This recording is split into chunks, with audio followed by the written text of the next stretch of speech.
Bueno, vamos a comenzar. Leímos el último encuentro, los 10 mandamientos, y justo cerramos Ahí con... contesto. Perdón. Sí, era mi primo. Gracias, Sofía. Un encanto de persona. Sí. No entiendo, Bet. ¿Pones el Tikkun de Shavuot? ¿Hasta qué hora puede durar? Había puesto arriba. Ah, no vi la parte de arriba. Entre 9:30 y 10:15 terminará. Bueno, entonces leímos los 10 mandamientos, los leímos estructurados de 5 y 5. Fabi, silencia porque hay mucho ruido. Perfecto. No sé si les dije alguna vez, pero me encanta esta función. Entonces, los leímos 5 y 5, los leímos cruzados o conectando el primero con el sexto, el segundo con el séptimo. Y no sé si lo llegamos a hablar, pero estos 10 mandamientos intentan de alguna manera hacer una síntesis de la Torá o de las mitzvot. Y hablamos acá en este grupo o no sobre el intento de dos rabinos distintos de condensar toda la Torá en una sola frase. ¿No? Ah, bien, Gaby dice que no y Betina dice que sí. Estamos buenísimos. ¿Alguno más que se acuerde para desempatar esto? Ama a tu prójimo como a ti mismo.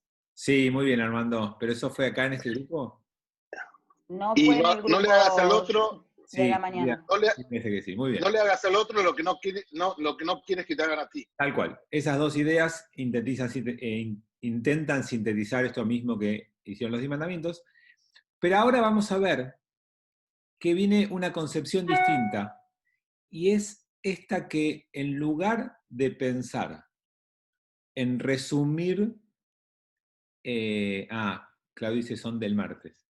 En lugar de pensar en resumir toda la Torá en una frase y encontrar una síntesis que agrupe a todo, la Torá va a hacer exactamente lo contrario. Va a intentar tomar cada detalle de tu vida para hablar de cada detalle de tu vida y cómo comportarte. Vamos a empezar a ver ahora una catarata de mitzvot. Hasta ahora las mitzvot eran más esporádicas y más puntuales y más genéricas. Y ahora vamos a empezar a ver que hay mitzvot para todos los gustos, para todos y todas. Así que, si bien hay intentos rabínicos de pensar en cómo hacer para que una sola frase condense la sabiduría y lo que Dios espera de vos, vamos a ver que la Torá va a querer hacer exactamente lo contrario. Entonces, los invito a que me acompañen hasta el texto. Se los traje acá para que no tengan que viajar. Y el texto, después del último mandamiento, que fue el 14, pasa al número 15 y dice: y todo el pueblo percibía los truenos y los relámpagos y el sonido del shofar y la montaña humeante. Lo vio el pueblo, se conmovieron y se mantuvieron a lo lejos. Esperen que tengo que ver algo.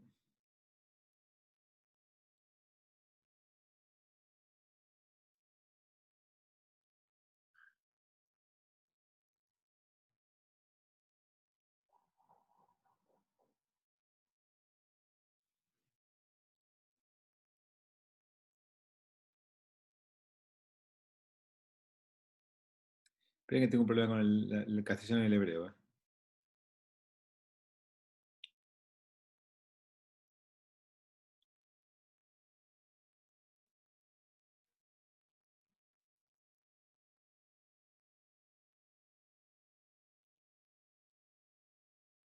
Bueno, no sé por qué en hebreo, en castellano dice el 15, pero en hebreo es el 14. Bueno, hay un error ahí en el versículo, no importa si es uno u otro, no cambia, a nosotros no nos cambia nada.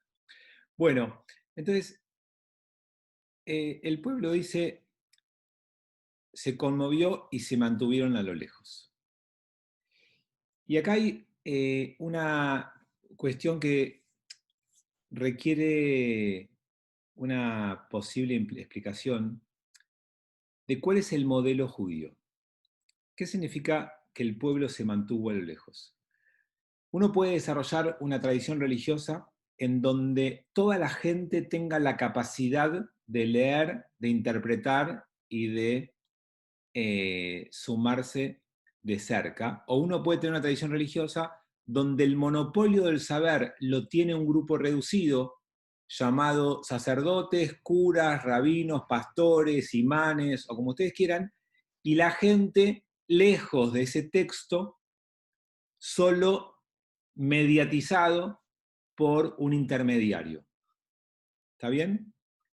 En general, el cristianismo, hasta la Reforma, tenía ese modelo, en donde los que tenían acceso al texto, los que podían estudiarlo, eran solamente los intermediarios, la élite, la gente que podía concentrar el saber, y el resto debía mantenerse lejos de ese texto y debía solo escuchar a su líder.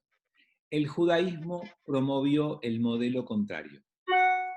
Es verdad que en gran parte de nuestra historia, dentro del modelo machista que nos rodeaba, lo limitó a los hombres. Pero esto implicó un modelo educativo diferente al del cristianismo. Nosotros desarrollamos un modelo para que esto, de que el pueblo estaba ahí alejado, como atemorizado, uy, hay un texto, no sé qué hacer con él, es invitarlo a que se acerque. Y de hecho, nosotros podríamos tener estos encuentros sin la Torá. Y que yo les venga y les diga, ¿saben lo que dice la Torá? Y yo les cuento mi interpretación y mi lectura. Si bien yo hago, obviamente, mi interpretación y mi lectura, ustedes tienen la capacidad de ver el texto y de darse cuenta si la interpretación mía es forzada, es rara, les cae bien, les gusta, y también los invito a ustedes a desafiarse con una lectura propia. Son dos modelos distintos. Nosotros, como pueblo judío, intentamos eliminar la figura del intermediario, no para bajar costos. No es un tema económico. Quisimos eliminar el intermediario porque quisimos que cada uno de ustedes, cada una de las personas del pueblo judío, se sienta cerca de la Torá, no lejos. La distancia genera respeto, admiración, pero también le quita la posibilidad de que cada uno pueda sentirse cercano al texto. Entonces, el modelo rabínico es un modelo que no enseña la ley, sino que enseña a estudiar la ley. No enseña la Torá, te enseña a estudiar la Torá. Y la verdad que en ese sentido, a mí me parece súper valioso lo que ustedes hacen. Ahora, si uno quisiera ir un pasito más, deberíamos transformar esta clase en la lectura de la Torá en hebreo. Porque la traducción ya es mediatizada por intermediario que ya le da una carga ideológica. Pero como yo no me quiero quedar sin alumnos, la vamos a ir haciendo en castellano, no se preocupen. Pero, Acá paso un chivo, miércoles 19 horas en Lambrot Hakol, Ulpan de Hebreo, se los recomiendo. está buenísimo, pero si estudian hebreo miércoles a las 19 horas, una vez por semana, 1 hora, en 352 años podemos estudiar la Torá en hebreo, pero no, está bueno para acercarse al hebreo y está bueno entender algunas palabras, siempre enriquece y está buenísimo. Pero digamos que aceptamos que, porque no nos queda otra, lo hacemos así, pero nuestra intención y nuestra filosofía atrás de esto es que cada uno esté cerca del texto y no se quede lejos. La actitud a veces de susto, de miedo, te aleja. Y nosotros queremos proponer una lectura cercana del texto. Bien, esto respecto al 15 en castellano y 14 en hebreo, ahí no sé por qué me mareé con eso. 16 en castellano, dijeron a Moshe, habla tú con nosotros y obedeceremos, empero que no hable con nosotros Elohim, no sea que vayamos a morir. Y acá lo que se ve es que los cambios profundos llevan tiempo. Esta gente hace 49 días eran esclavos en Egipto. No son todavía personas libres, no están a la altura, se alejan, tienen miedo, no, habla vos, nosotros tenemos miedo de morirnos. Esta sensación de que lo sagrado asusta y te alejás de eso y buscás a alguien que tenga el coraje de hacerlo y vos seguís a ese alguien, es una actitud más infantil o más de alguien que no tiene autonomía y que busca ser esclavo. No sé si alguien de ustedes estuvo ayer en la charla que compartimos con Andrea Churba en Facebook, y ahí hablamos bastante de esto, de qué le pasa a la gente que frente a la incertidumbre, frente a lo que no entiende, no sabe, necesita apoyarse y seguir a algún líder que le diga lo que tiene que hacer. Y yo lo que un poquito le decía a Andrea, para no juzgar, esto de que un líder te dice, ¿sabes qué? Anda a una fiesta, hace un casamiento, júntense, ¿no? Y la gente lo hace. O sea, es tan grave que el líder diga eso como que la gente vaya y lo cumpla. Entonces, yo lo que le decía a Andrea es que los fenómenos de liderazgo fuertes, con fundamentalismo, líderes carismáticos y gente que los sigue medio ciegamente, no son nuevos. Lo que hoy está pasando es que hay niveles mucho más elevados de incertidumbre que lo habitual. En los tiempos en los que había baja incertidumbre, la mayoría de nosotros podía lidiar con esa incertidumbre. Y entonces no caías en eso. Pero había gente que no podía lidiar tampoco con esos niveles bajos de incertidumbre y necesitaban a un líder que les llene ese vacío y que les dé las respuestas. Hoy, esos niveles de incertidumbre están creciendo. Entonces, cada vez más personas van a caer en búsquedas de este tipo de liderazgo, porque no pueden manejar y resolver tanto nivel de incertidumbre y necesitan respuestas más claras y de qué agarrarse. Entonces yo lo que le decía es que, más allá de, digamos, en lugar de criticar, mejor dicho, más que más allá, en lugar de criticar, lo que uno debiera hacer es entenderlos. Entender que como hoy le pasa a mucha gente que le gustaría que alguien le trajera respuestas y le diga lo que va a pasar y que le baje el nivel de angustia, porque no pueden vivir con tanta angustia, porque tienen tanta incertidumbre, que en otras épocas también le pasó a otra gente. Y que eso habla de alguna situación interior de esa gente que no puede lidiar con estas cosas. Entonces, obviamente, el modelo que nosotros queremos acá desarrollar es distinto. La salida de Egipto era gente más infantil, acostumbrada a ser esclava y con poca autonomía, era lógico que pase esto. El proceso educativo judío es transformar eso. Y nosotros tenemos que educar jóvenes y chicos para que tengan autonomía, para que sepan manejarse en la incertidumbre, para que puedan tomar decisiones, para que no dependan de alguien que les diga lo que tiene que hacer. Tenemos que tener mucho cuidado que el modelo de admiración de un adolescente hacia exitosos líderes del fútbol, del deporte, de la música o de lo que sea, porque obviamente no admiran intelectuales en la adolescencia, pero admiran personalidades o tiktokers o influencers o lo que sea, que no quite la autonomía y la capacidad de crecimiento, que no se pongan cómodos en el rol de seguir, que no se asusten de la vida, que la vida es niveles de incertidumbre, toma de decisión, responsabilidad, eso es vivir, y eso no lo debe reemplazar nadie. Tengo algunos chats que no vi, vamos a empezar a leerlos. A ver.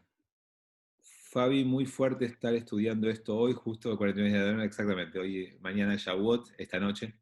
Estamos justo en esto, en el texto exacto de la Torá que tenemos que estudiar hoy. Armando pone, ese sistema se parece al cristiano. No sé si te referías a lo que yo dije, que sí, el sistema que acabo de escribir de el que no queremos, el cristiano fue mucho tiempo. Hasta la Reforma fue el monopolio del cristianismo, después hubo cambios. Es que para mí, esto lo pone Marcela, es más una dictadura en donde se quiere pertenecer, en donde si querés pertenecer, tenés que seguir ciegamente lo que digo y se hace lo que digo, y esto es muy aceptado por muchas personas por diferentes factores. Ese es el modelo que yo quiero, Marce, pero no me sigue la gente, no me hace caso, me encantaría. Sí, tal cual, obviamente es eso. Lo que tiene la diferencia es, la dictadura es la concentración del poder en una persona.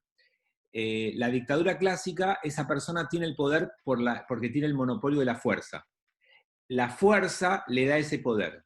En este modelo que estamos hablando, esa fuerza es el conocimiento, es el saber, es el entender la Torá o tener el contacto con lo divino o tener el conocimiento. Entonces es otra fuerza distinta, pero es lo mismo, es el mismo concepto, sostenido en la fuerza del conocimiento. Y Betina dice, si el texto dice que el pueblo se mantuvo lejos, ¿por qué decís, Fabi, que fue un modelo para todos? ¿En dónde lo vemos en este pasuk? ¿Desde el inicio lo fue? No, a partir de esta actitud del pueblo de mantenerse lejos y no acercarse, el judaísmo va a intentar desarrollar un modelo para que la gente no se quede lejos. Esta es la actitud, esto de quedarse lejos es la actitud del esclavo. Todavía son esclavos. Acuérdense, nos llevó muy poco tiempo sacar a los judíos de Egipto, nos llevó mucho tiempo sacar a Egipto de los judíos. Esta es una frase que la tienen que tener bien clara, porque es la frase de la educación en general.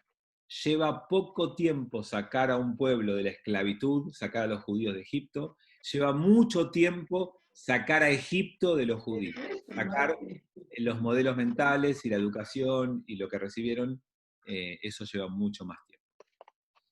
Alguien se desilenció y está haciendo ruido, ya lo silencia. Bien, sigamos con la Torá.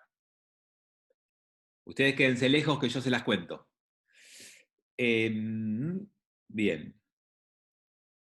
17. Dijo Moshe al pueblo, no temáis, ya que para elevaros se ha manifestado Elohim y para que esté el temor de él en vuestra presencia y para que no hayáis de errar.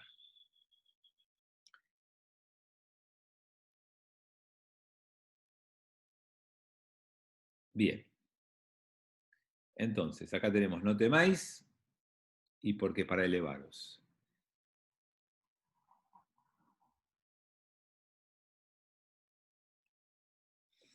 Volví. Obviamente que esto de me quiero quedar lejos, mirar si me muero, es temor, y esa es la emoción que surgió en este pueblo, que en este caso era claramente producto de la magnificencia, de la enormidad de la revelación y demás, y a partir de ahí empieza la tarea de Moshe de ver cómo hace para explicar que lo que espera este Dios no es que tengas miedo.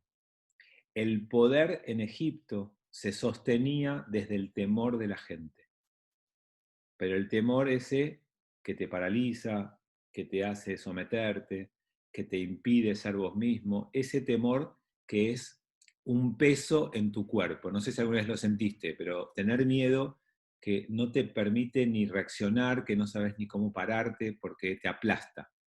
Eso en hebreo se llama pájaro. No tenés que despertar nunca esa emoción. Y hay gente, cónyuges, padres, jefes, autoridades, que entienden que esa es la única manera de imponer respeto. Y entonces utilizan eso como forma de imposición. Y es un modelo malísimo, porque ese modelo tiene éxito mientras el otro ve de qué manera puede derrotarte. Mientras no lo hace, se somete, pero siempre va a estar buscando la manera de salir de esa opresión, o vas a transformar en el otro en un esclavo, en alguien que no tenga esa autonomía y esa independencia. Entonces vos tenés que transformar, ¿cuál es el modelo judío de la salida de Egipto? Transformar el miedo del terror en el miedo del pavor. El miedo paralizante por el miedo que genera respeto. El miedo que te aplasta por el miedo que te eleva. Y esa es la clave de este versículo, donde lo que dice el texto es que no tengas miedo, Dios te sacó para elevarte. Porque cuando vos tenés respeto, que en hebreo se llama irá, por alguien, tu altura se eleva hasta el punto de esa causa por la cual vos adherís. Tu tamaño es el tamaño de la causa que vos defendés.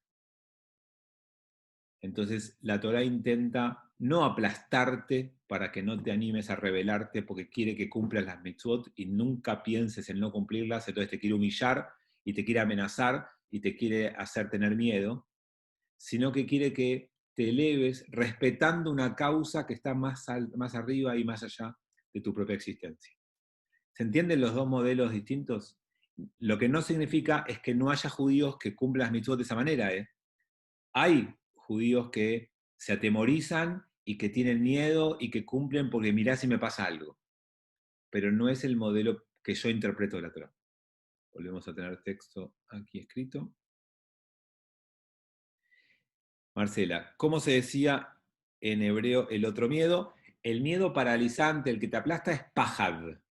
Y el miedo que te eleva y que te genera respeto se llama ira. I-R-A, ira, y cuando se pega a otra palabra se llama irat Hashem. Pavor, miedo, por Dios. Ese por es irat, pero la palabra sola es irá. Irá es lo que Dios pide de nosotros. Y Pato dice, ¿qué modelo de liderazgo fue el de Moshe? Si tenés 4 o 5 horitas te cuento esto. Hay todo... Moshe es para mí un modelo de liderazgo fantástico y hay un montón de ejemplos de su vida que ayudan a entenderlo. En principio, lo primero que hay que ver es que migró de un modelo paternalista. ¿Se acuerdan cuando el suegro le dijo, pará, no estés todo el día a disposición del pueblo? En un modelo donde delegó, en un modelo de liderazgo en donde buscó inspiración en el pueblo y un modelo basado en el servicio y en el amor. O sea, Moshe fue Moshe porque estuvo a disposición del pueblo todo el tiempo, porque los defendió cuando había que defenderlos, porque se emocionó con el pueblo, porque se enojó cuando se tuvo que enojar. Es un modelo no de perfección, que es uno de los temas que ayer no llegué a hablar con Andrea, pero yo lo tenía pautado para hablar, pero no llegamos, o sea, se hizo un poco más largo y no quise. En donde, ustedes saben que yo sí le dije a Andrea que la Torá rompe el modelo de que la persona puede ser Dios. Los mitos antiguos, la frontera entre el Dios y el ser humano no existía. Vieron que había semidioses, que había dioses con forma humana, que había un Dios que había bajado y se había hecho hombre, un hombre que se había subido y se había hecho Dios. Esas cosas eran muy comunes. La Torá pone un límite absoluto. Dios y el hombre. Por lo tanto, nadie puede asumir un liderazgo que te asimile a Dios. Entonces el liderazgo es de un ser humano con errores y defectos. Y entonces la Torá se transforma en el primer texto de la humanidad, que describe a sus líderes en forma imperfecta. Moshe tartamudea, Moshe duda, Moshe se enoja, Moshe se equivoca. Tenemos ejemplos de todos los errores de Moshe en la Torá. Díganme qué texto de la antigüedad habla de su líder fundador como hablamos nosotros de Moshe. No existe. Los líderes eran endiosados, eran puestos como personas perfectas. Entonces, si el líder te dijo algo, tenés que hacerlo. Moshe, como modelo de liderazgo, es puesto con un modelo de persona humana, con algunas virtudes, con algunas cosas para imitar, para seguir, para inspirar, y otras que son defectos, que son errores, que son equivocaciones, y están puestas en la Torá. Pero podríamos hablar muchísimo más del modelo de liderazgo de Moshe, porque obviamente hay muchísimo. Una más. Solemos pensar el liderazgo como individualista. ¿Sí? Es el líder y la gente que lo sigue. Moshe armó equipo, porque Moshe reconoció que él no sirve para todo, que él sirve para algunas cosas, pero hay otros que son mejores. Entonces el primer equipo con el que arma Moshe es con Aarón. Moshe dice, yo no sé hablar bien, Aarón, vos hablá que yo me comunico con Dios.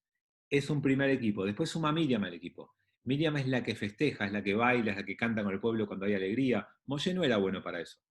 Entonces, uno lo que ve en Moshe es que es el primer líder que arma equipo para no ser él el único que concentra todas las funciones, sino que puede rodearse. Y después ni que hablar cuando pone 70 más y todo el resto, ¿no? Pero otra de los rasgos de Moshe como líder, y no quiero seguir para que no dejemos la Torá de lado. Bien.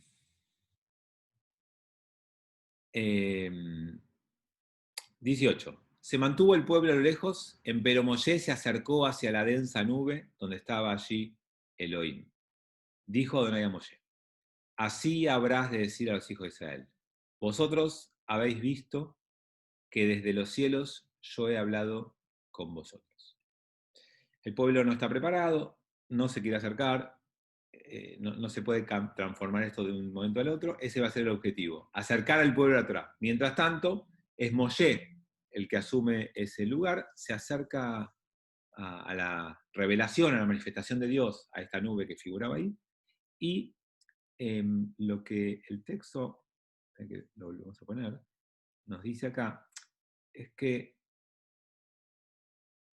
vosotros habéis visto que desde los cielos yo he hablado a vosotros. Yo una vez creo que les conté, lo diferente del pueblo judío a todas las demás tradiciones monoteístas que conocemos, catolicismo e islam, es que el momento fundacional del pueblo no es presenciado por una sola persona, el líder, sino que es presenciado por todo el pueblo.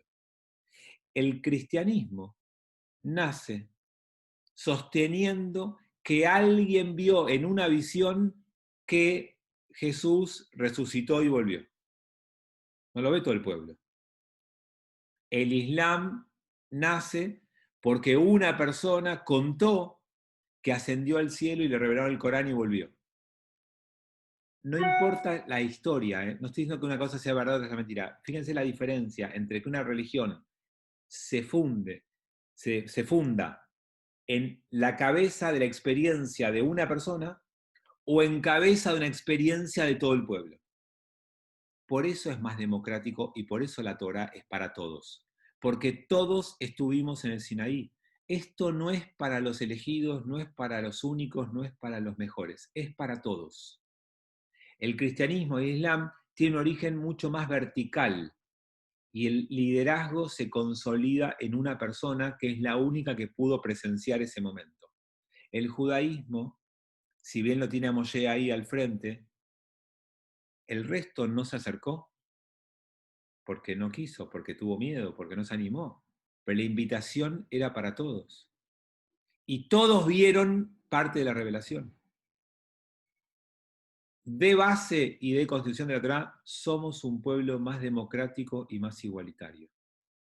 No le den a nadie el rol de único capaz de. Potencialmente lo tenemos todos. Y de hecho, ese es el gran cambio que va del pueblo judío 1000 años después de la Torá, entre el modelo de los Kohanim y el modelo rabínico. El modelo de los Kohanim es más parecido a un modelo elitista, donde solo algunos son capaces de ejercer ese rol y no hay manera de entrar. Es una secta cerrada.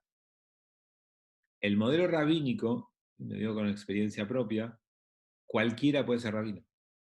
Cualquiera. Con decisión de estudio, con decisión de dedicación, obviamente, no automáticamente. Pero no está vedado a nadie. No está cerrado a nadie. No es un modelo autoritario o cerrado. Es un modelo apto para todos. Y todas, hoy en día. Tenemos algún chat acá. Tomás pone, así nos enseñaban de los líderes patriotas en la escuela. Cuando decís así, ¿es como modelo autoritario, Tomás, o como modelo participativo? Esa parte no sé a qué te referías. No, eran perfectos. Ok. No tenían ningún defecto Bueno, en ese aspecto. obviamente nadie pasa esa prueba y siempre van a aparecer defectos en todos y ahí es donde se cae. Yo siempre digo, cuanto más alto pones a alguien, solo sirve para que haga más ruido cuando caiga. O sea, no hay manera de sostener a alguien muy arriba mucho tiempo. Creo que Churchill decía, podés engañar a poca gente mucho tiempo o a mucha gente poco tiempo. A mucha gente mucho tiempo no. Entonces, si vos pones a alguien muy arriba y muy elevado, lo único que va a hacer es que va a hacer más ruido cuando caiga. Betina pone, hay un respeto, cuando alguien escribe me cambian la edad, hay un respeto para el que se acerca. Hay una invitación, no se puede forzar a alguien para recibir otra, por supuesto, y por eso se llama Hoy la fiesta de la noche es Hag Matan Torah. No es la fiesta en la que recibimos la Torah, es la fiesta en la que se entregó la Torah. Y la invitación es a que cada uno se acerque a recibirla. Todos los años se renueva la invitación de que te están entregando la Torah. Vos tenés que decidir y dar el paso para acercártelo. Armando dice, sectas como los Satmar siguen el modelo católico y los seguidores lo aceptan. Sí, es un poco fuerte que lo digamos nosotros, pero yo coincido con eso, Armando. Para mí, de hecho, el modelo jasídico, para mí, es la secta más cristiana dentro del judaísmo. En la veneración a los rabinos, en la adoración, en las estampitas. Hay mucho de modelo vertical y cristiano en el judaísmo, es un ejemplo. Yo sé que tal vez a alguien le puede molestar o criticar, pero sí, yo coincido con eso, Armando. Es fuerte, pero yo coincido con eso. Petina pone, ¿esto también se ve en este modelo de algún modo? A ver, esto también no sé a qué te referís. No, venía de la pregunta anterior. ¿De la de Armando? No, cuando te puse esto de la elección. Lo aclaré por si no se entendía la frase. Ah, ok. Y Armando pone, los ayatolas iraníes siguen... Por supuesto, es el mismo modelo absolutamente vertical y absolutamente autoritario, sin dudas. Bueno, seguimos. Ay, no me toma, ahí está. ¿Hasta cuál leí?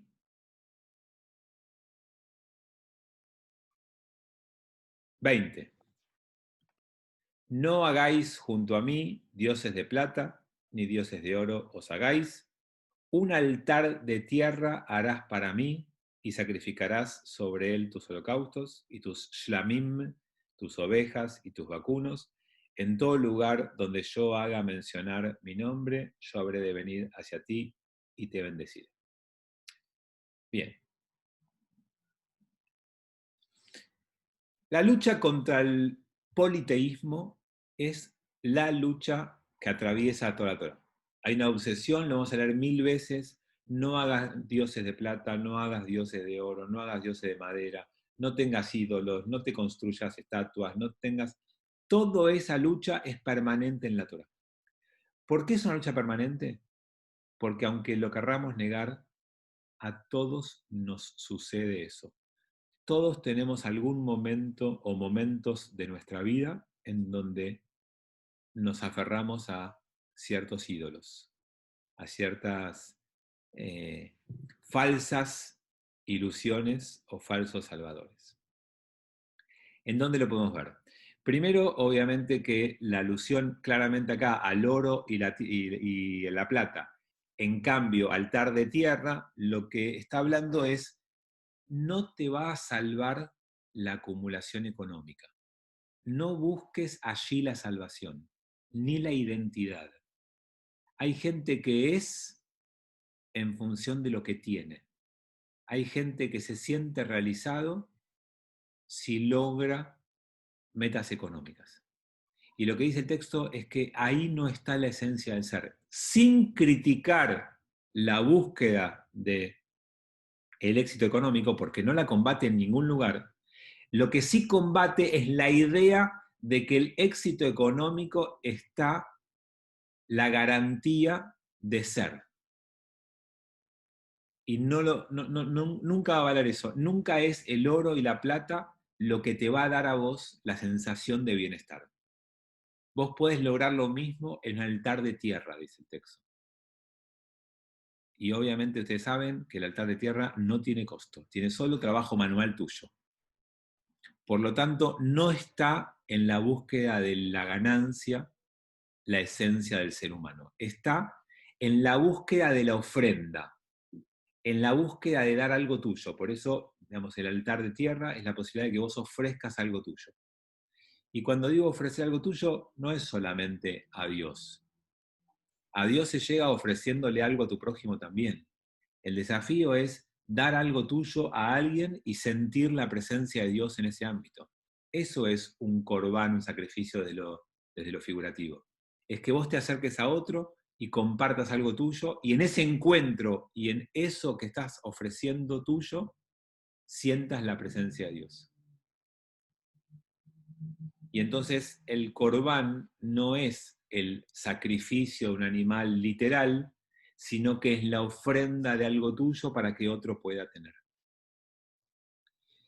Vamos a ver qué chat agregaron.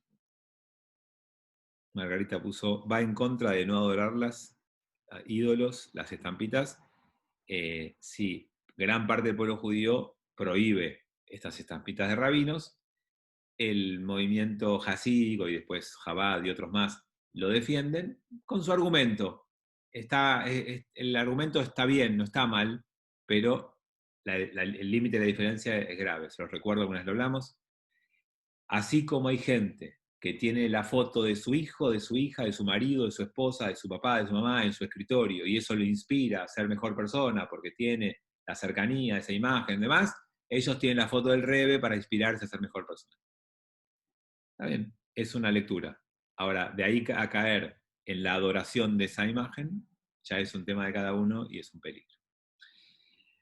Marcela pone, cree que se va a sentir, no sé qué palabra es, saobado. Salvado. Salvado. ¿Cree que se ha salvado? Me refiero al económico. Sí, por eso. Hay gente que busca en el éxito económico, esperen, no por la plata, por el estatus, por lo que significa frente a los demás. Hay gente que cree que eso le da una identidad de un ser. Yo soy el que hizo esto, yo soy el que tiene esto, yo soy... Y esa tenencia me da ser, me da identidad, me da la posibilidad de sentirme pleno. Pero cuando llegas te das cuenta que no, que es efímero, que no. Es cómodo, es placentero, pero no te trae paz ni te trae sensación de plenitud. Te sigue generando angustia, miedo, inseguridad. Digamos, el dinero, obviamente que hay cosas que ayuda, pero en otras no. No son caminos antagónicos, no hay que elegir entre uno y otro. Hay que hacer todo a la vez en la tradición judía. Y ese camino del dinero no alcanza. Sofi pone, el corbán este de acá, y de alguna manera sí, porque el corbán es entregar algo tuyo para que coman otros y compartas vos con ellos. Así que sí, de alguna manera, y de hecho, cuando se destruyó el templo, uno de los caminos encontrados por los rabinos para reemplazar al corbán, además de la tefilá, es el acá. Así que sí, 100% sí. Y Vanessa pone, película Menashe en Netflix, no la vi. ¿Querés decirnos algo más de esto? Muy, muy dura. A Sí, mí muy me dura, pareció injusta. pero esto es interesante, ver un poco la No adoración la a voy los a espoliar. rabinos, poder de algunos, en un barrio ortodoxo, el poder de los que tienen más dinero frente a los que no, es dura. Ah, Es Tremenda interesante. injusta. No es justa. interesante. Y Debbie la recomendó para la próxima clase de Alajá. bueno. No sabía. Porque va a hablar sobre el hombre Dura. que también sufre algunas cosas que no solo son las mujeres. No me gusta esto que se junten las Que mujeres. le pasa a un y hablen de los viudo con hombres. su hijo. ¿Qué es esto que se juntan las mujeres y se hablan de los hombres? ¿No? Debbie invitó a los hombres en la última clase, dijo Menos que mal, para hombres menos mal. también. Perdón, Van, estabas No, diciendo algo. pero está bueno.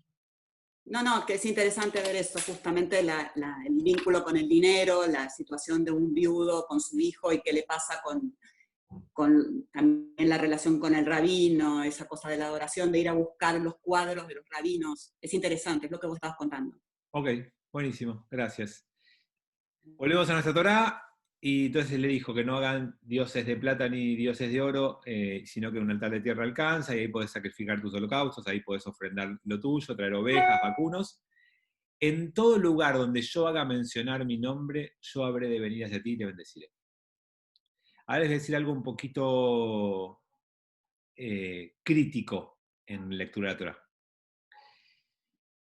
Ustedes saben que si bien la Torá nosotros la tomamos como un texto único, hay algunas ideas que se pueden notar que fueron evolucionando en la Torá. Y esta es una de ellas.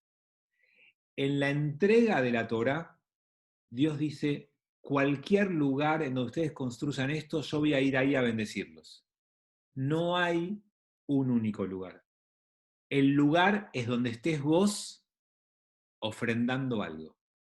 En ese lugar va a estar el Dios bendiciendo. Pero después en el 5.º libro de la Torá, cuando estemos a punto de entrar a la tierra de Israel, ese discurso va a cambiar. Y a partir del Dvarim, del 5.º libro de Deuteronomio, todo el discurso es el único lugar que eligió Dios para poner su nombre allí. El lugar que eligió Dios, el único, se llama Rikuz Apulhan. El pulhan es el ritual del templo, se concentra en un solo lugar. Ahora, la crítica bíblica, la que quiere destruir el texto, dice, bueno, acá son dos ideas distintas, acá hay una política y después va a haber otra, son dos épocas distintas. Yo les digo a ustedes, no. La Torá nos habla de acuerdo a la situación en la que estemos. Acá está naciendo un pueblo nómada. Este pueblo se va a ir trasladando de un lugar al otro. No le pueden ni hablar de un lugar único. Este pueblo va a ir caminando 40 años. ¿Cómo Dios le va a decir, sabes qué, hay un solo lugar? Entonces no se mueven más. Ahora en Barim ya llegaron. Cuando estemos en el 5.º libro, llegaron. Y cuando llegaron, van a entrar a una tierra y ahí sí se puede hablar de un único lugar. Porque se transforma un pueblo nómada en un pueblo que se va a asentar en un lugar. Y esto les quiero decir algo que a mí me gusta como idea. Y es que el pueblo nómada representa a la persona, cualquiera de nosotros, que va de un lado al otro todo el tiempo. Y que nunca para y nunca construye nada en ningún lado. Hay gente que ama estar ocupada, olvídense de la pandemia, ¿no? Que no podemos ir a ningún lado, o de la cuarentena. Pero hay gente que ama picotear por todos lados. No se queda en ningún lugar. Va un ratito acá, un ratito allá, hace un poquito de esto, un poquito de aquello, un poquito de lo otro, sí, no paro más, tengo una agenda tremenda, no saben lo que soy, pero no parás a desarrollar nada. En cambio, tenemos gente que se asienta en un lugar y es la única que puede plantar y cosechar de verdad. La única que puede ver sus frutos es la persona que transforma esa velocidad y ese cambio y ese estar en todos lados por elegir algo y desarrollarlo, y producirlo, y ver sus frutos. Entonces, el pasaje del pueblo judío por el desierto es la transformación de alguien que no pudo asentarse, que no pudo pararse para producir algo y disfrutar de ello, en un pueblo que va a lograr eso. Y entonces por eso este mensaje es para un pueblo que necesita todavía trasladarse y moverse. Y después va a aparecer el mensaje para el pueblo que necesita afianzarse en un lugar, apropiarse de ese lugar y producir en ese lugar y ver los resultados. ¿Y saben qué? Eso es lo que te va a dar a vos ser, identidad y pertenencia. No el éxito económico, no importa cuánto, el que te logres encontrar lo que vas a hacer con tu vida y que puedas tener el tiempo para verlo crecer y desarrollarse. Nadie puede encontrar eso sin afincarse en un lugar, no digo físico, en un proyecto, una idea, y trabajarla y verla desarrollarse. Y entonces ya no importa cuánto éxito económico tiene eso, lo importante es que vos digas y sientas, ¿sabes qué? Este es mi proyecto, esta es mi misión, yo estoy acá para hacer esto. Y por más que haga otras cosas, esto es la columna vertebral de mi ser. Y si uno lo encuentra, uno está pleno. Y uno está bien y siente la presencia y cercanía de Dios. Tenemos más chats. Armando pone, tiene que ver con los sacrificios, tiene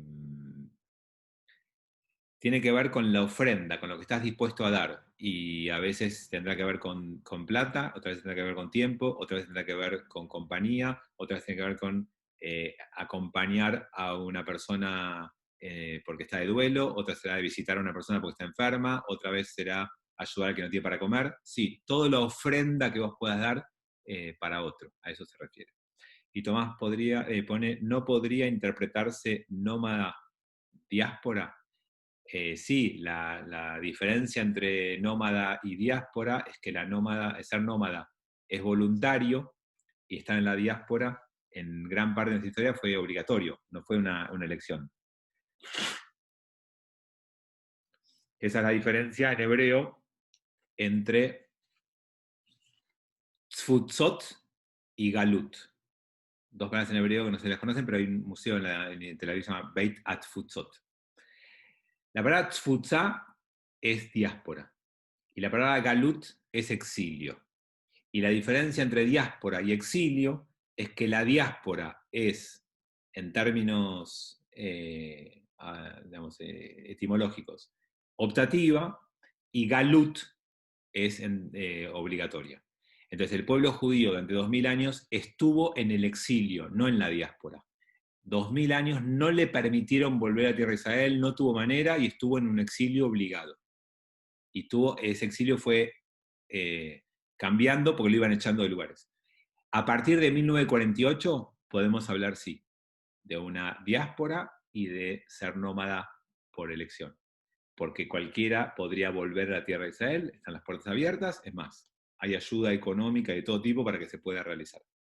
Entonces hoy sí podríamos hablar de eso. Pero también es verdad que hoy ya hay judíos afianzados y constituidos en lugares y no andan salpicando. Habremos encontrado en algún lugar del mundo el espacio de construir lo que nosotros queremos construir. Y por lo menos yo me siento identificado así. O sea, yo no siento que esté acá de paso, yo siento que estoy acá construyendo mi proyecto de vida, mi ser, que justo coincide con la comunidad de ustedes, pero bueno, casualidad. Así que de eso se trata, y de hecho cada vez estoy más cerca. Ahora tengo que comprar la casa de la esquina para estar más cerca todavía de ese proceso. Bueno, sigamos. Nos quedan 10 minutos. 22. Mas si altar de piedras hicieres para mí, no las hagas esculpidas, ya que tu espada habrá de blandir sobre ella y la habrás profanado. Esto es genial, porque en lo literal es sencillo y en lo alegórico es profundo. Así como te dice, no hagas de oro y de plata, porque no es un tema económico. Te dice, hacelo de tierra, o si querés, hacelo de piedra. Yo ya alguna vez les conté, porque ya lo leímos, pero por las dudas les recuerdo, la piedra en la concepción de la Torá es eso que es único y distintivo. Los ladrillos, que es la otra alternativa para construir, son todos iguales y repetitivos. Es un molde y todos son iguales. El ladrillo habla de que vos querés repetir o imitar a otro. Y entonces te dice, vos querés venir a rezar, piedra, no ladrillo. Sos vos. No copies a otro. Vení con tu ser, no vengas disfrazado, no imites a nadie, no te quieras parecer a nadie, sos vos. Traete vos de verdad, porque la piedra es absolutamente única. Y juntar piedras para construir es un desafío mucho más difícil que juntar ladrillos. Los ladrillos se encajan perfecto. Vos ponés 2 ladrillos uno al lado del otro hechos del mismo molde y no hay nada que hacer. Andá a encajar piedras. Es un Tetris, es un juego difícil, porque tenés que ver qué tipo de filo tenga en un costado y del otro lado, a ver si va así, va así, va así. Bueno, así se construye una comunidad religiosa. No queremos todos soldaditos igualitos, no queremos todos que encajen perfecto, no queremos gente que cuando yo apriete el botón se callen todos. Bueno, eso sí. No queremos eso. Queremos que cada uno traiga su piedra. Y tenemos que ver cómo convivimos, gente, cómo enganchamos. No, hay gente que viene a grupos y después me dice, no, me voy porque hay alguno que dice cosas que no me gustan. Bueno, el desafío es ese, es encajar con los demás, no es buscar el lugar perfecto. No es saber dónde somos todos ladrillitos iguales, es ver cómo hago en la diferencia de cada uno una construcción compartida. Y eso es construir con piedras. Y por eso las construcciones de los santuarios en la Torá son con piedras. Y todas las construcciones que hay en la Torá con ladrillos, que son 2, son negativas. La Torre de Babel y las construcciones de Egipto. Son las únicas 2 veces que se construye con ladrillos en la Torá. Por tanto, eso es criticado como modelo autoritario, como modelo uniforme, como The Wall, Pink Floyd, y el modelo de piedras es todo lo contrario. Y lo segundo que dice acá, es que si vas a poner piedras, no agarres una espada para trabajar sobre la piedra. Desde lo más sencillo diría, bueno, claro, la espada es para guerrear. Con la espada combatís y matás. No uses una espada con la cual combatís o matás para construir un lugar religioso. ¿Estamos de acuerdo? Pero les agrego algo más. Nunca te pelees ni mates por ideas religiosas. Y esto parece una pavada atómica y obvia, y les puedo asegurar que la causa en la historia de la humanidad por la cual más gente fue asesinada es por Dios. Y si hubiéramos entendido este mensaje desde el principio, tal vez nos hubiéramos ahorrado un montón de muertes en la historia de la humanidad. La causa que más muertes despertó es la causa de Dios. Y Dios te dice en el texto, nunca uses la espada para llegar a mí. No se llega a Dios peleando ni matando a nadie. Es más, te alejas de Dios matando a alguien. Y no lo pudimos entender. Y tal vez no lo pudimos entender porque nunca peleamos por Dios. Porque cuando el hombre va a matar, mata por él, no por Dios. Dios es la excusa que usa para matar. Pero el texto es bien claro. No se puede usar la espada para acercarte a Dios. Y entonces, alguna vez se lo dije en alguna prédica, pero vieron que se dice, en reuniones de amigos, no hablemos de política ni de religión porque terminás peleándote. No es verdad. No te peleás porque hablas de política o de religión. Te peleás porque no respetás al otro. Te peleás porque en lugar de escuchar al otro y pensar con el otro, querés imponer tu idea, querés sacar tu espada. No se pelea por Dios. No es que no se puede hablar entre amigos de religión. Hay que hablar entre amigos de religión, respetando al otro y no queriendo imponer tu idea. Escuchando para enriquecerte y aportando para enriquecer al otro. Y ese es el encuentro que se propone con lo religioso. Tengo un par de chats y vemos el último versículo antes de terminar el tiempo. Fabián, ¿te hago una pregunta? Dale. Antes hablabas de altares de tierra y ahora altares de piedra. Sí. ¿Cuál es la diferencia? O sea, ¿por qué cambió la tierra por la piedra? Porque la construcción más firme va a ser con piedra. Cuando vos te empiezas a sentar, primero te dice construir de tierra. ¿Por qué? Porque es un pueblo absolutamente nómada en el desierto. Pero dice, bueno, en algún momento vas a querer construir con piedra, construí con piedra, salvo no uses espada. O sea, no es que la tierra podría haber simbolizado algo absolutamente transitorio y pasajero. Podés construir más, con más proyección de tiempo, más en una estructura más fija, pero nunca usando para esto. De hecho, el templo de Jerusalén es un templo construido absolutamente en piedra. O sea que te habilita la posibilidad de la piedra para que seas más estable, no te permite usar el hierro. Claudio pregunta, ¿hay párrafos de la Torá a favor de eliminar la diáspora y volver todos de los 4 puntos cardinales a Jerusalén? Sí, Claudio, lo que pasa es que el Talmud fue escrito ya en la diáspora.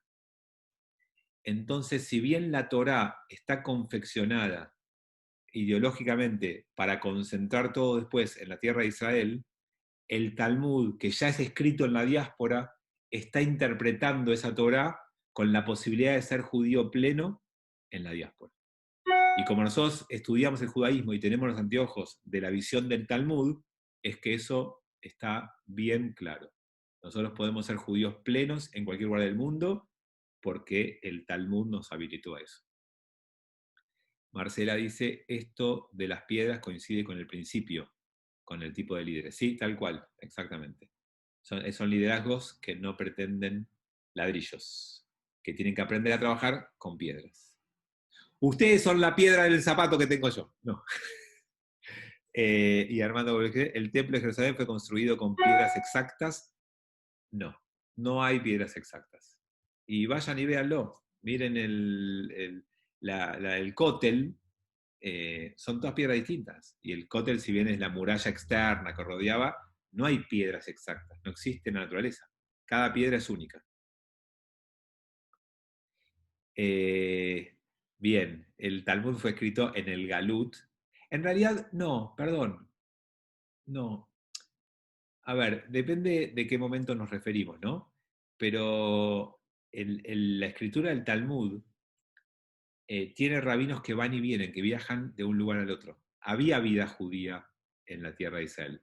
Ya se llamaba Palestina, ya no tenemos soberanía, no había autonomía política, no había conducción, pero había vida judía en Palestina. Y de hecho el Talmud tiene la versión Yerushalmi y la versión Babli. O sea que había posibilidades de vivir en la tierra de Israel en ese momento. Las condiciones eran muy malas, pero desde lo económico, la pobreza, la no autonomía política, pero se podía. Y en Babilonia había una comunidad fuerte, económicamente sólida, establecida, y la condición de vida era mejor. De hecho, los rabinos más importantes eran de Babilonia. Entonces, se podía vivir, en cualquier lugares, así que si bien nos habían echado, originalmente era un exilio, era Galut, de a poquito las condiciones pudieron cambiar un poco y algunos pudieron volver, si querían hacer el esfuerzo, se podía volver. Pero no era lo que soy. Hoy es realmente una invitación a volver, de verdad. Bueno, creo que nos falta, el último versículo, así terminamos el capítulo y arrancamos la semana que viene con el 21. Y no habrás de ascender por gradas sobre mi altar para que no se descubra tu desnudez sobre él. Fantástico, con esto vamos a cerrar el encuentro de hoy. No solo que la fuerza, el poder, no puede ser nunca el camino para llegar a Dios, sino que lo sexual tampoco lo es. Lo que el texto dice en lo literal es que si vos te pones las vestimentas de la antigüedad y tienes escaleras que vas subiendo, de abajo es como que vas descubriendo tu desnudez. Imagínense un espejo puesto ahí en ese suelo, vos cuando das los pasos es como que se te ve lo que llevas por debajo de tu vestimenta. No es esa la preocupación, no hay espejos, no hay cámaras. El mensaje simbólico es: el camino sexual en la antigüedad también era una propuesta.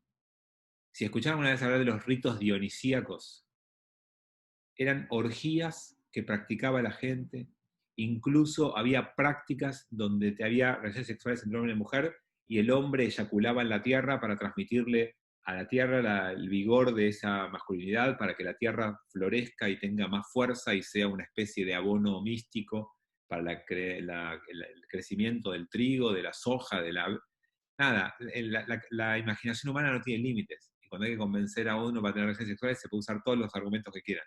Lo que el texto está diciendo es: no pasa por ahí.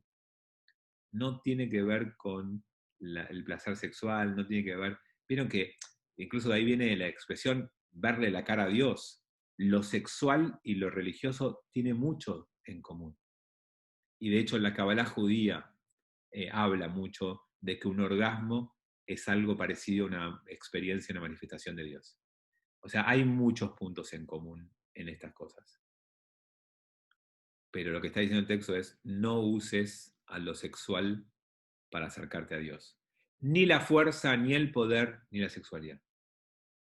Que son muchos de los deseos del hombre. El hombre quiere, el hombre, mujer, ¿no? Tener poder, disfrutar de su sexualidad, son cosas que naturalmente no fluyen. No ese es el camino. ¿Qué dice el texto? ¿Cuál es el camino? Dar de vos. Lo que puedas ofrendar de vos es el mejor camino para acercarte a Dios. Es el mejor camino para acercarte. Bueno, cerramos el capítulo 20, cerramos el encuentro de hoy. Los quiero invitar especialmente a la noche. Me encanta la clase que preparé. Me está mal que lo diga, pero me encantaría que la escuchen. Creo que se van a sorprender. Por lo menos a mí me impactó cuando fui contando las cosas. Pero bueno, si no llegan a poder venir, no importa, van a ir al infierno, pero no más que eso. No es más grande el castigo. Sí, estaremos, Fabi. Así que sí. ¿A qué hora es, Fabi? 19:40 es el servicio, 20 minutos. A las 20 está la clase de Debbie. 20:30 más o menos era la mía, y a las 21 la de Manuel Taú. Son 3 clases. Las 3 están buenísimas, no se las pierdan. Y si nos vemos a la noche, mañana hay servicio a las 9 de la mañana de Shavuot, y en el servicio de Shavuot tenemos Iskor, y después el viernes a la noche tenemos Shabbat, así que tenemos para entretenernos bastante. ¿A qué hora es el servicio de la mañana, Fabi? Años. Esperen, de a una que ¿A no. qué hora es el servicio? ¿Cuándo? Mañana a la mañana. A las 9 de la mañana. ¿9? Sí. Ok. Y Betina, no escuché lo que dijiste porque hablaba Sofía. Que el sábado tenemos cumpleaños. Feliz cumpleaños, Fabi. Gracias. Rebe, vamos, yo mulé de Falta Samea. para Mr. Haití. Bueno, gracias, que tengan buen día. Muchas gracias, Rebe. Chao, Vamos a chicos. Los- Chao. Chao a Chao todos. a todos, que tengan Hasta buen día. vuelva. Hasta la noche. Chao, nos vemos.